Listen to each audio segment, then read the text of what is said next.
बच्चों, ये अध्याय 7 चल रहा है और 7 का ही हम क्या थे, जो हमारा टॉपिक कौन सा है, सेकंड टॉपिक। पहले टॉपिक मैंने करवा दिया, उत्पादन का नियम क्या है, कारक के प्रतिफल और पैमाने के प्रतिफल में अंतर। अब हम करेंगे कारक के प्रतिफल, जिसमें हम पढ़ेंगे कारक के बढ़ते, कारक के समान और घटते प्रतिफल के बारे में पढ़ेंगे। तो सबसे पहले हम देखते हैं ये तीनों नाम याद करने हैं। कारक के प्रतिफल में हमने कारक का इस साधन का क्या है, सबसे पहले कौन सा प्रतिफल मिलता है, बढ़ते प्रतिफल का। दूसरा क्या है, कारक के समान प्रतिफल। और तीसरा क्या है, कारक के घटते प्रतिफल का नियम। यानी सबसे पहले जो उत्पादन होगा वो बढ़ता हुआ होगा। शुरू में उत्पादन क्या मिलता है, बहुत अच्छा मिलेगा। दूसरा, फिर वो कांस्टेंट हो जाएगा, समान हो जाएगा। उसके बाद उत्पादन क्या होना लग जाएगा, घटना शुरू हो जाएगा। कारक का मतलब यहाँ पे वही साधन है, लेबर है, उस कारक का क्या प्रतिफल है, उसके आधार पर हम पढ़ने लग रहे हैं। अब देखते हैं सबसे पहले इसमें कारक के बढ़ते प्रतिफल के बारे में, जिसमें कुल उत्पाद उस समय बढ़ती दर पे बढ़ता है जब स्थिर कारक की निश्चित इकाइयों के साथ हम परिवर्तनशील कारक की अधिक इकाइयों का प्रयोग करते हैं। क्या कहने लग रहे हैं, इसमें कुल उत्पादन। देखो, हमने इसमें 3 धारणाएं पढ़ेंगे, कुल उत्पाद, सीमांत उत्पाद और औसत उत्पाद। इसी में आता है जो हमने छठी लेसन में पढ़ा था। तो स्टार्टिंग में कारक के हमें मिलेंगे बढ़ते। तो क्या हो रहा है, शुरू में जब हम स्थिर कारक है, टेबल से देखेंगे, जैसे श्रम की इकाइयां हैं और दूसरी भूमि की। ये भूमि की इकाइयां हैं, ये क्या हमारी स्थिर है।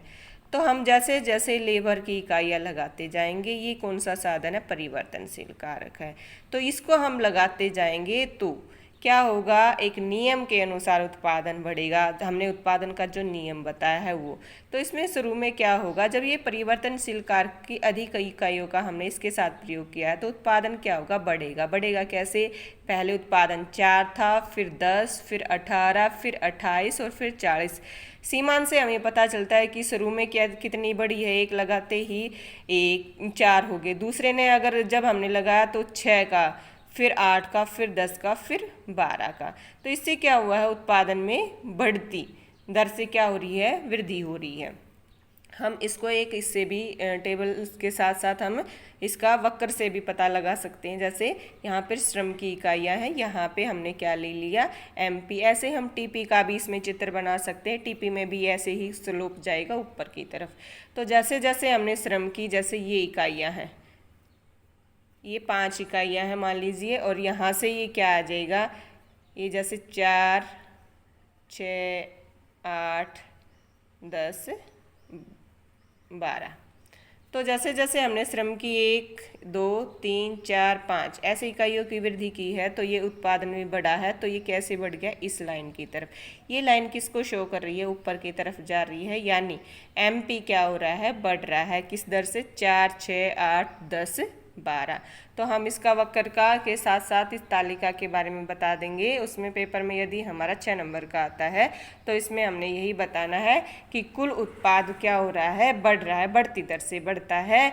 जब स्थिर कारक को हम क्या लगा, ये स्थिर है, इसको हम परिवर्तनशील इकाइयों के साथ लगा देते हैं तो कुल उत्पादन है, या इसको सीमांत उत्पादन के साथ भी लिख सकते हैं।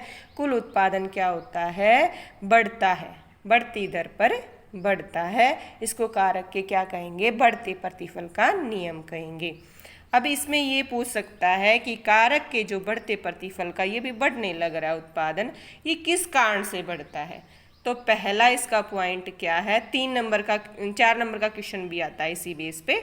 तो ये 3 पॉइंट आपने याद करने हैं, इसके कारक के बढ़ते प्रतिफल के कारण आ जाता है। तो पहला कारण क्या है भी, ये उत्पादन क्यों बढ़ने लग रहा है, ये पूछने लग रहा है। तो पहला कारण है स्थिर कारक का पूर्ण प्रयोग। भाई एक साधन स्थिर था, एक परिवर्तनशील था, तो ये एक साधन है, ये भूमि का टुकड़ा है मान लीजिए। तो इस कारक का हम क्या करने लग रहे हैं, या इसको मशीन लगा लो, तो उसका हम जैसे जैसे श्रम की इकाइयाँ बढ़ाते जाएंगे तो उसका हम बहुत अच्छे से क्या करने लग जाते हैं, प्रयोग करने लग जाते हैं। उस मशीन का क्या हो जाएगा, या उस भूमि के टुकड़े का पूरा प्रयोग हो जाएगा। इसी कारण हमें क्या मिलते हैं, कारक के बढ़ते प्रतिफल मिले हैं कि स्टार्टिंग जब भी हम करते हैं उत्पादन की, तो हम इन दोनों साधनों का समन्वय इतना अच्छा हो जाता है कि हमें उत्पादन क्या मिलेगा, ज़्यादा मिलेगा। दूसरा है परिवर्ती कारक की कुशलता में क्या है, वृद्धि। परिवर्तनशील कारक, अब परिवर्तनशील कारक कौन सा है, ये वाला। जैसे जैसे हमने इसकी मात्रा लगाई ज़्यादा इसके साथ, तो क्या हुआ, इसने काम करना स्टार्ट किया है। स्टार्टिंग में 1 लगाया तो 2 आगे, 3 आगे, 4 आगे और 5। जैसे जैसे काम करेंगे तो क्या हो जाएगा, कोई भी आप काम करोगे धीरे धीरे धीरे धीरे तो आप उसमें परफेक्ट हो जाएंगे। तो इसलिए कह रहे हैं जो परिवर्तनशील कारक है उसकी कार्यकुशलता में क्या हो जाती है, वृद्धि हो जाती है। इसको क्या कहते हैं, प्रक्रिया आधारित श्रम विभाजन शुरू हो जाएगा। इससे क्या होंगे, हमें अच्छे प्रतिफल, अच्छे प्रतिफल का मतलब कारक के बढ़ते प्रतिफल, यानी उत्पादन हमारा बढ़ेगा। उत्पादन क्या हो जाता है, बढ़ना स्टार्ट हो जाता है। किस कारण से, इस परिवर्तनशील कारण के भी इसका तो रोल है ही, लेकिन इसने क्या किया है, इसकी जो क्या होगी कार्यकुशलता है वो अच्छी हो जाती है, तो उत्पादन क्या हो जाएगा, बढ़ना स्टार्ट हो जाएगा। ये दूसरा पॉइंट है। तीसरा पॉइंट हमने क्या लिखना है, कारकों में उचित समन्वय। ये जो 2 कारक है, जब हम स्टार्टिंग में लगाते हैं इनकी मात्रा इसके साथ लगाते हैं, तो दोनों का जो समन्वय है, जो तालमेल है, वो क्या होता है, बहुत अच्छा होता है। और इसके कारण ही हमारा उत्पादन क्या हो जाता है, बढ़ना शुरू हो जाता है। कारकों के हमें बढ़ते प्रतिफल मिलने शुरू हो जाते हैं। तो कारक के बढ़ते प्रतिफल के नियम के आधार पर हम इसके 3 कारणों से उत्पादन बढ़ेगा।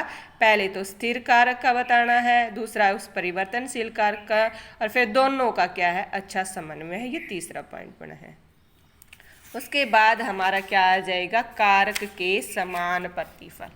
क्या आएगा, कारक के समान प्रतिफल। जब परिवर्तनशील कारक, टेबल से ही समझेंगे, जैसे जैसे ये परिवर्तनशील कारक है उसको हम स्थिर कारक के साथ लगाते हैं, उनका प्रयोग करते हैं, तो उत्पादन में क्या हो जाएगा, समान दर में वृद्धि होती है।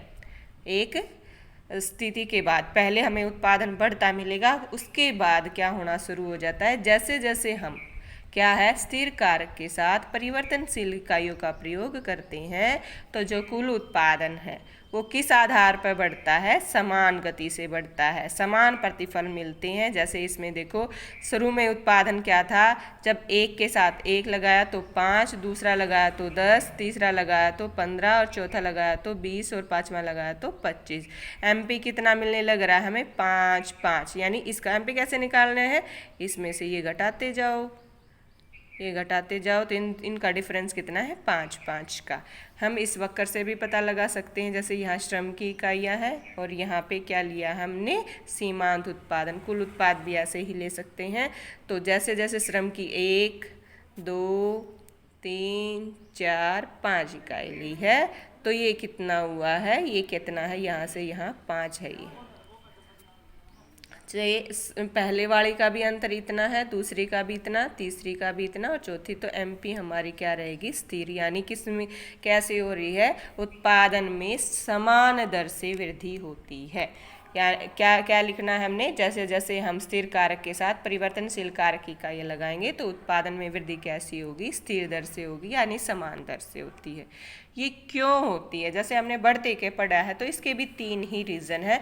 तीनों में हमने नाम वही बताना है, पहले स्थिर के बारे में लिख देंगे, दूसरे हमारा परिवर्तन के बारे में, और तीसरा दोनों का कैसा रिलेशन है उसके बारे में लिखेंगे। तो पहला पॉइंट क्या है, स्थिर कारक का अनुकूलतम प्रयोग। भी हमारा जैसे जैसे साधनों का हम ये प्रयोग करेंगे परिवर्तनशील कारक के साथ स्थिर का, तो इनका क्या होगा, सही अच्छा प्रयोग हो रहा है उसका स्थिर कारक का। पहली बार में हमने स्थिर कारक का बताएंगे, भी इस भूमि का बहुत अच्छा प्रयोग हो रहा है। दूसरा है, हम आगे पीछे भी लिख सकते हैं उस पॉइंट को, दूसरा है परिवर्तनशील कारक का कुशलतम प्रयोग। भी स्थिर कारक के साथ साथ इस परिवर्तनशील, इसका भी हम क्या कर रहे हैं, बहुत अच्छा सा प्रयोग करने लग रहे हैं, इसलिए हमें क्या मिलते हैं, समान प्रतिफल मिले हैं। और तीसरा, इन दोनों का कॉम्बिनेशन कैसा, वो है आदर्श कारक अनुपात। कैसा है, आदर्श है, बहुत अच्छा है, भी दोनों में तालमेल है, जितनी हमें ज़रूरत है, जितनी हमें भूमि की जरूरत है उतनी हमें मिली हुई है, और उस पर हमने जो लेबर लगाए हैं बिल्कुल सही मात्रा में लगाई है, इसलिए एक आदर्श कारक अनुपात है। और जो हमें उत्पादन मिल रहा है वो क्या मिल रहा है, समान गति से वृद्धि हो रही है उसमें। उसके बाद है कारक के घटते प्रतिफल का नियम। आज हम इतना ही करेंगे इस वीडियो में, जो वीडियो बड़ी हो जाने के कारण इसमें फिर अच्छे से समझ नहीं आएगी। धन्यवाद बच्चों।